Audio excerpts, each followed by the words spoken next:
But the way he's overhitting at the moment, it's almost as if his racket's a little too loosely strung and the ball's trampolining off it. Rios not having those problems.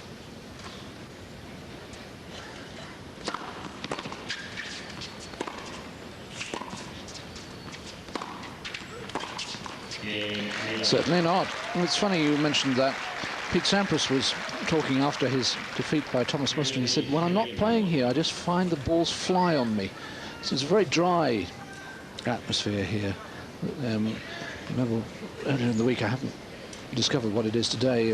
When it was hotter than it was today, the humidity was only 20%. Yes, well, the humidity in the desert seldom high.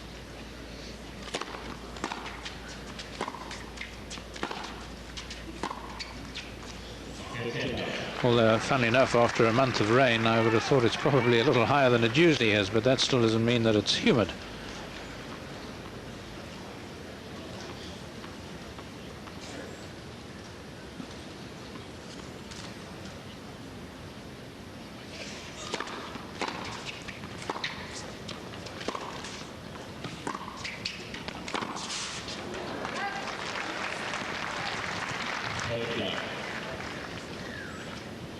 Well, he may have to do a lot of scurrying, as eager as he seems, Rios, if Korda can just remain reasonably consistent, because he's a much shorter man than Korda, and of course 2 hands on the backhand side. That'll restrict his reach further.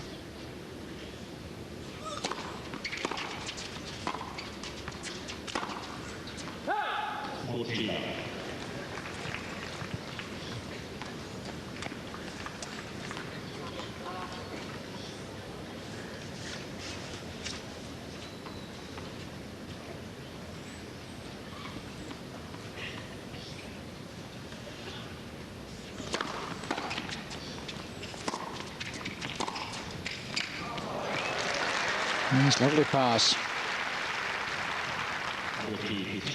Well, it's his day for the angle. We saw one forehand when he was off court a while ago, and then a 2-hander cross court. Now that, obviously feeling the ball well.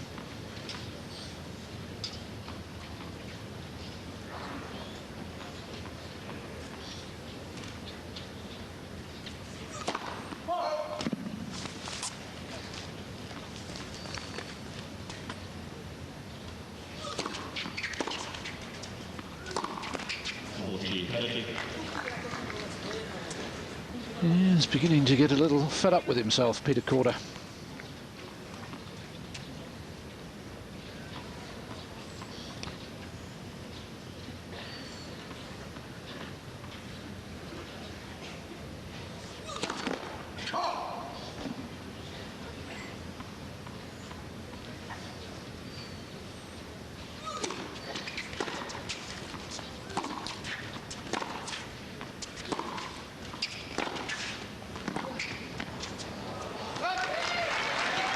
Love back to juice.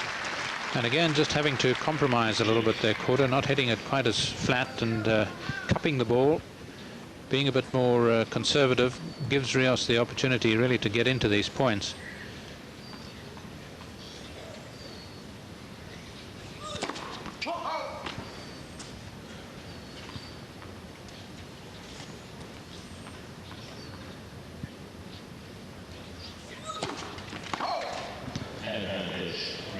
First double fault of the match, and here's Marcelo Rios now with the point for the double break.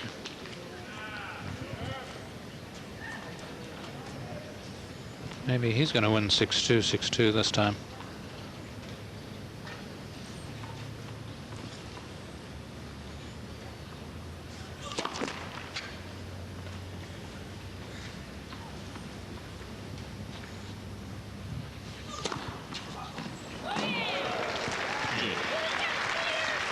Second ace.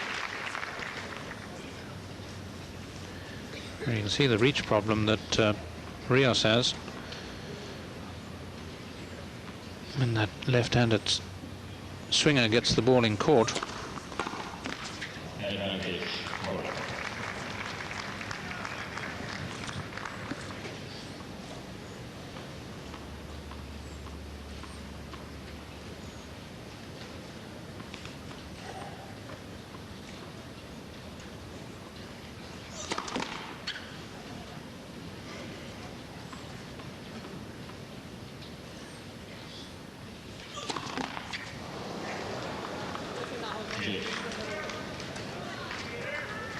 Second double. And a third deuce.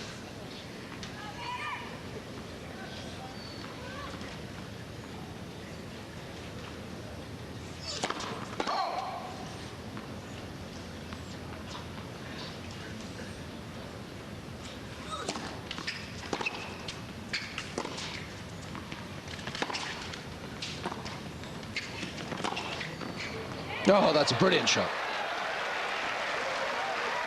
Absolutely fabulous. He's in really dangerous form. That's a mishit from Korda, and here he's having to chip a little bit just to get it in play. Not often you'll see that from Korda. Hit a little tentatively, and just gives Rios the scope for his genius at the moment.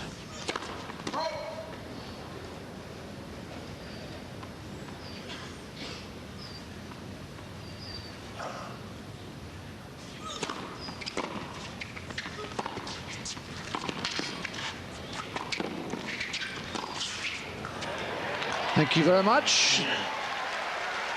And Marcelo Rios turning on a virtuoso performance, displaying a rich variety of skills and shots.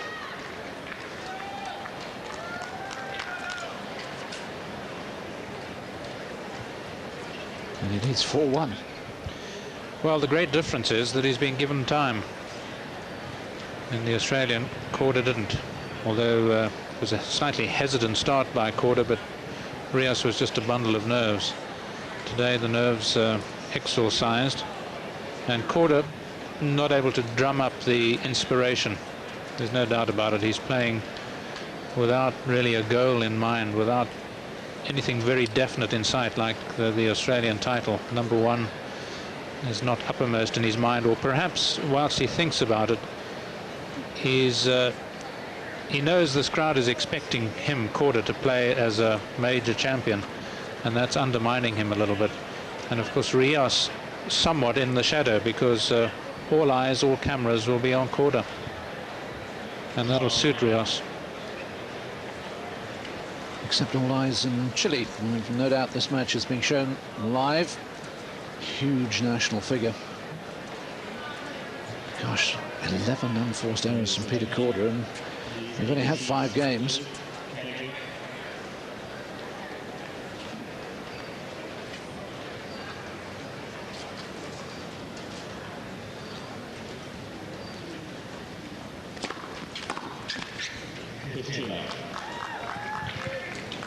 Korda last year was 7-6 against left-handers. He lost to Mark Woodford twice. This year he's beaten Rios and Scott Draper twice. No losses.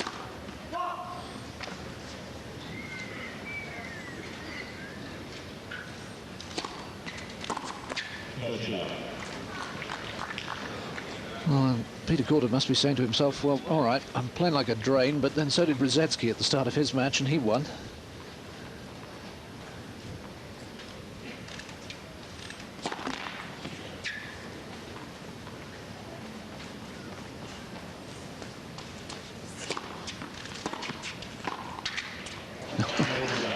Rios at the moment, he's got it's not a racket in his hand, it's a magic wand. Doing everything right at the right times.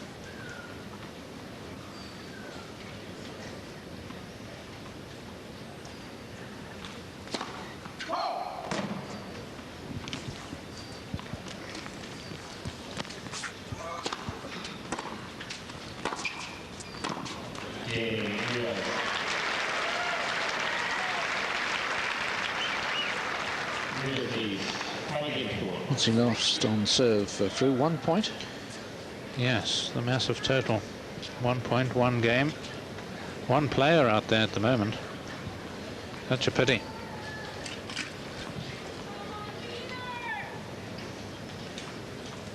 So say all of us. Come on, Peter.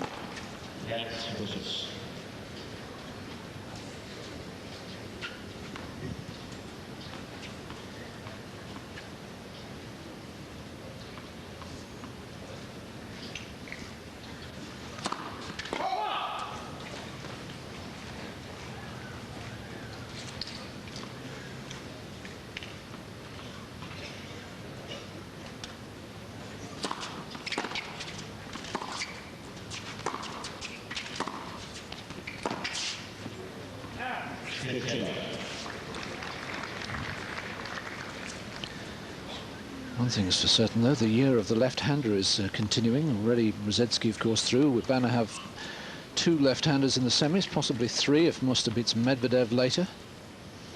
Now, how come you're onto this year of the left-hander? I thought that was my line.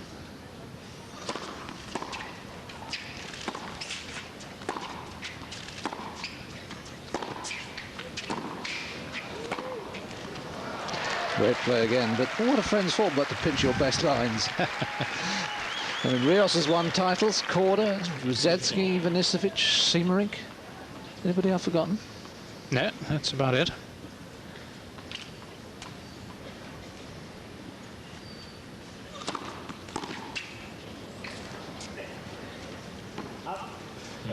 Mind you, I guess if he was listening to us now, Andre Agassi would say, what a load of rubbish, it's the year of Agassi.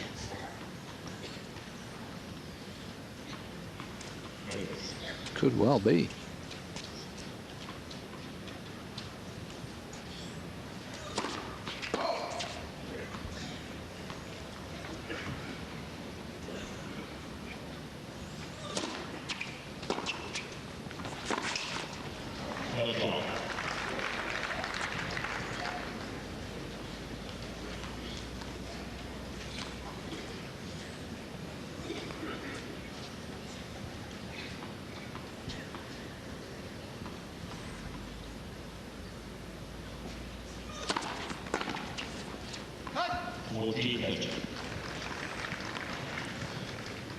Well, he'd like to have notched that point, Rios.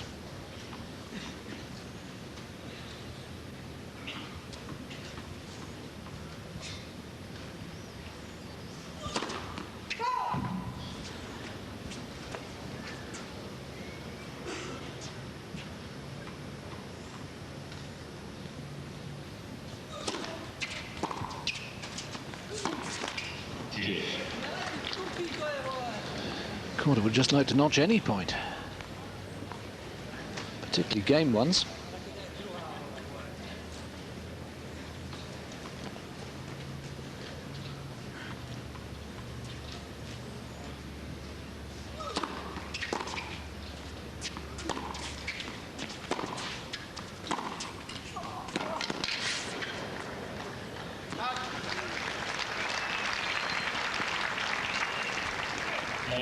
Well, I thought he was staying in the steered mode here, but that one's hit with a little bit more penetration.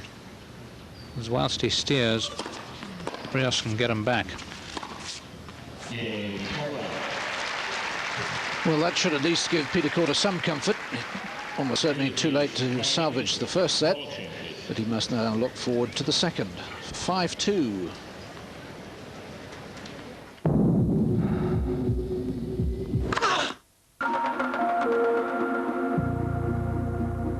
Brian Johnson, award-winning architect. Big third against Thomas Enquist. Is Rios serving for the first set against Korda?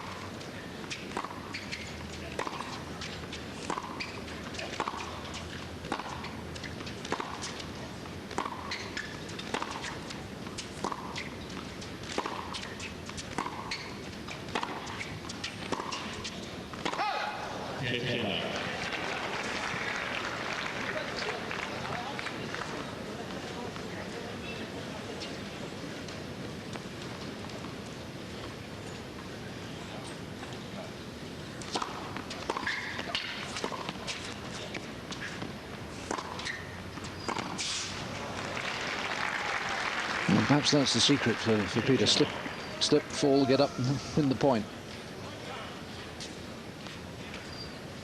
Yes, we've seen quite a few players go over here. A little bit of grit that there is on the court makes it quite tricky, particularly behind the baseline.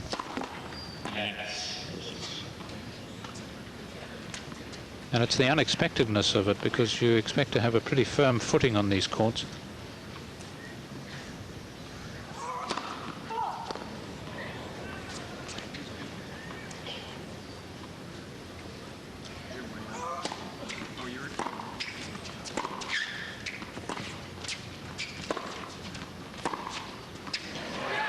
Well, Rios got caught in no man's land there.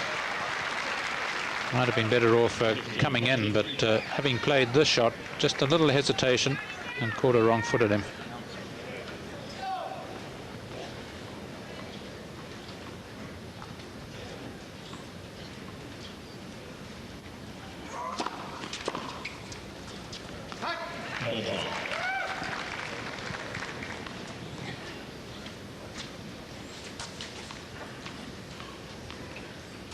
Both men consistently win over 80% of their service games. They're not in the Rosetsky class. And Korda generally just a few percentage points above Rios.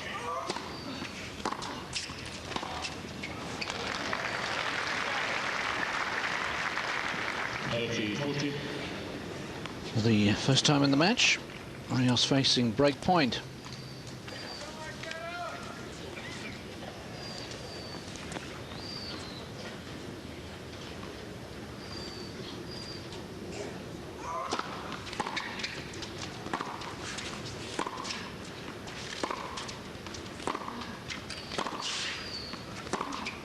Oh gosh, still can't find the rhythm. Looking to up the pace, and he ups his head instead, Korda. A customary bar by, or genuflection by Rios.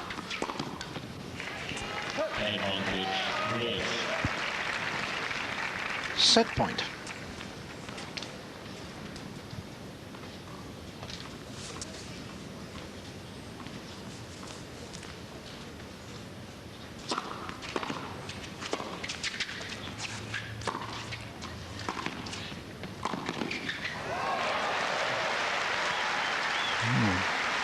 So much better from Korda. A real purpose about that point. Yes, good control too, because Rios's one-hander here was not a bad one. Again, the wrong footing volley. A man, of course, who won the Australian doubles with Stefan Edberg. And a lot of success at the Australian.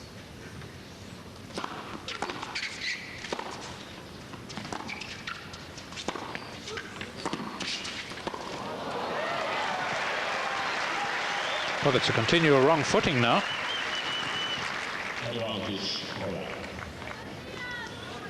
And Rios at the slippery end of things. Second break point.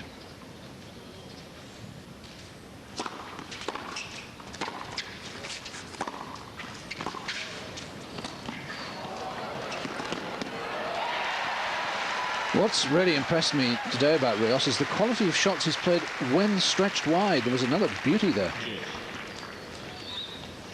Yes, everything's going well, really, from the moment he served his love service game and then broke Korda. Everything's working. You'll just never know, had Korda held on, put a bit of pressure on, whether it would have gone as smoothly.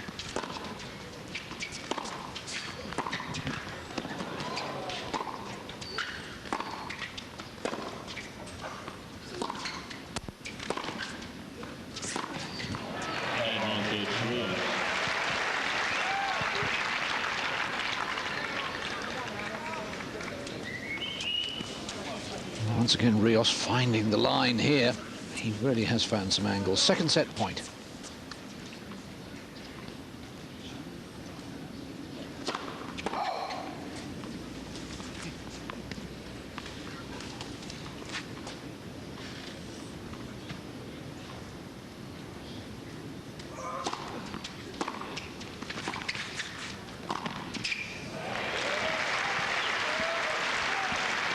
Well, that time he didn't quite control the one-hander as well, and he also waited to see whether Korda might wrong-foot him.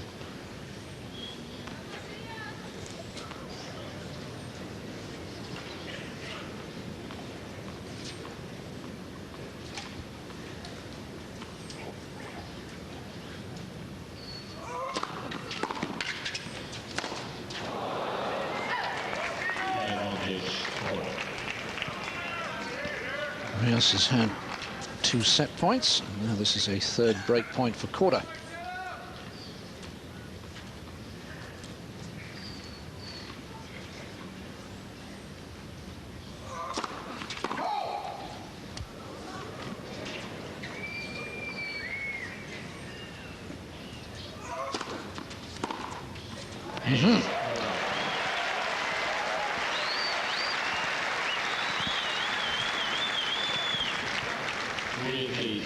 Well, let's hope that this is the little bit of ignition or spark that Korda needs, because it's all a little too one-sided, our praise at the moment. Yes, if he could hold serve here, it would become interesting, this first set. 3-5.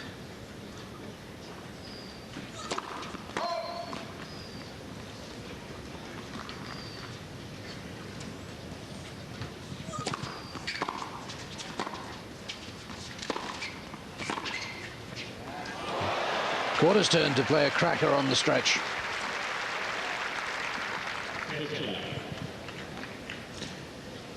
I have a feeling he was almost surprised at his success here.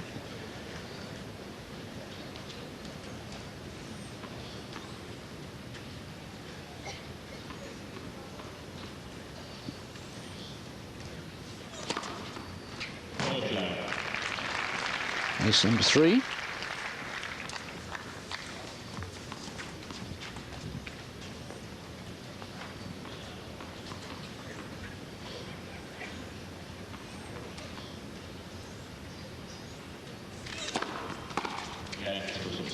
Oh gosh, that was a late call. Perhaps now Graf was surprised by the bleep.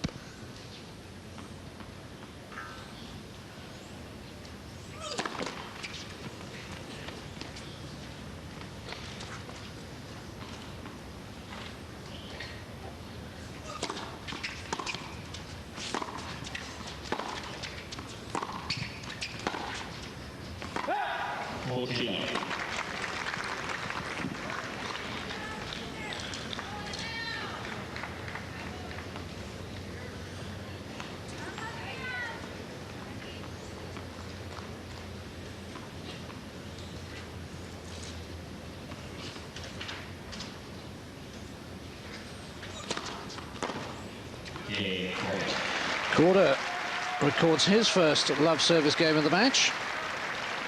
And a very different complexion on the scoreline now. Was 5-1, now 5-4. Although Rios will have a second chance to serve it out.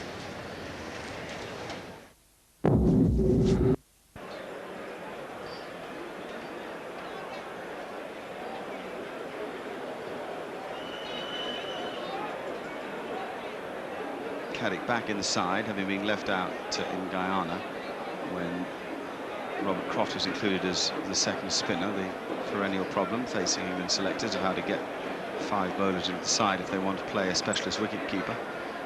Caddick suffered at Headingley last summer against the Australians. It transpired to be a mistake. I think the general opinion was he would have bowled well there. Oh, that's lovely, lovely timing. Really is a good stroke from Lambert, quickly into position, and he made no mistake.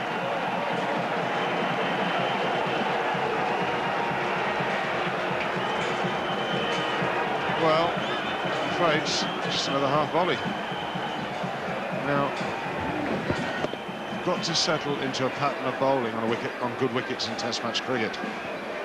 You've got to set a field, you've got to look to bowl to it. Order of the day is line and length, off stump outside and probe away. Very hard volleys at this level aren't good enough.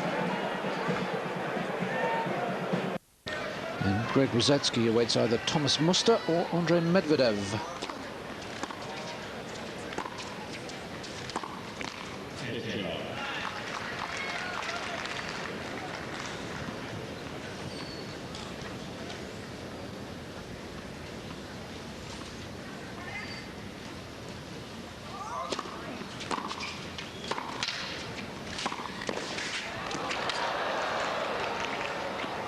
Yes, he really is into wrong footing mode. Yes, Rios is going to be cursing the court as much as Korda. It was difficult to get back and cover these. Now that Korda's hitting it a bit more smoothly and a bit more powerfully. Rios's problem is, of course, he can't deliver too big a serve at this time.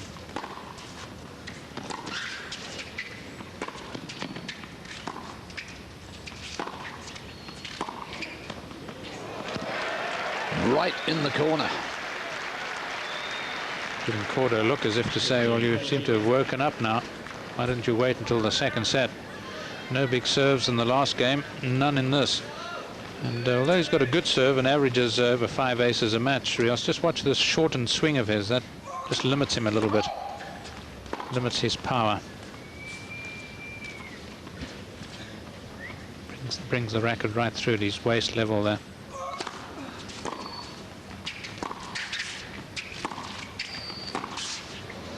Oh, extraordinary.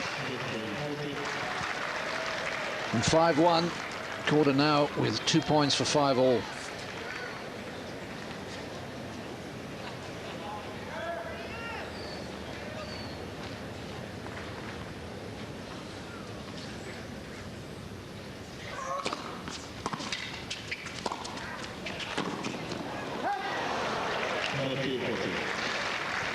Isn't it amazing on break points how many players who hardly ever serve and volley always serve and volley? Yes, there's something very psychological about it, and they're often successful too.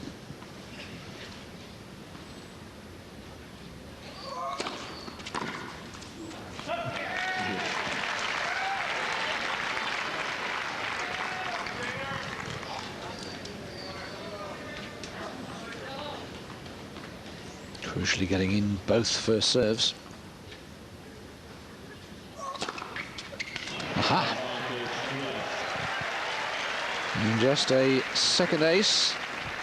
It brings up Rios's second, I beg your pardon, third set point, 2 in his previous service game.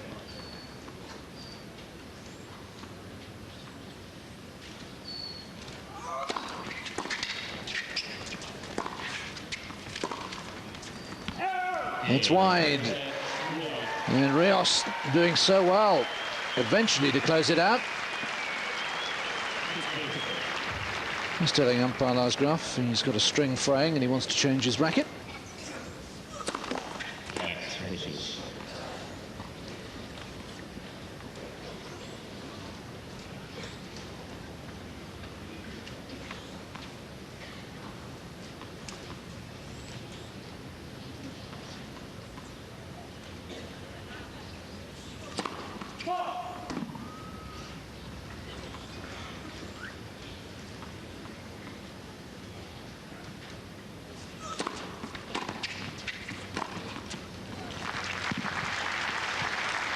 And again, virtually a break point, love 30, the serve volley, but then Korda tends to do it a bit more than Rios in the course of a match.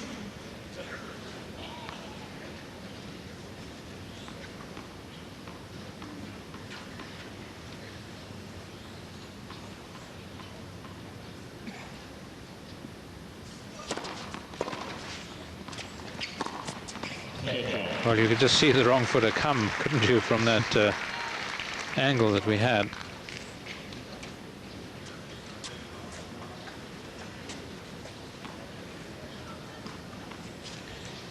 Chino, they call him in Chile.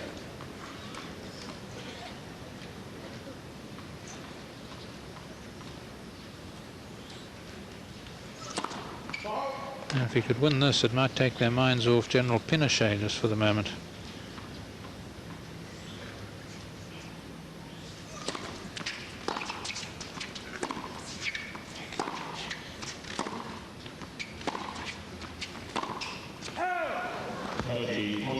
He has a break point right at the start of the second set.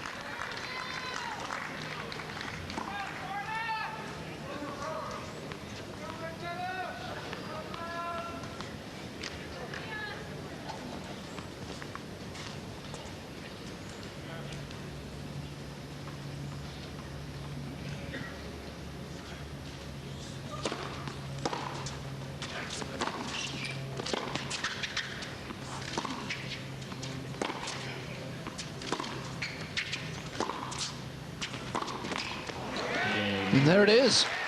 And Korda's going to have to play catch-up again in the second set. So nearly caught up in the first, but it's an awful handicap.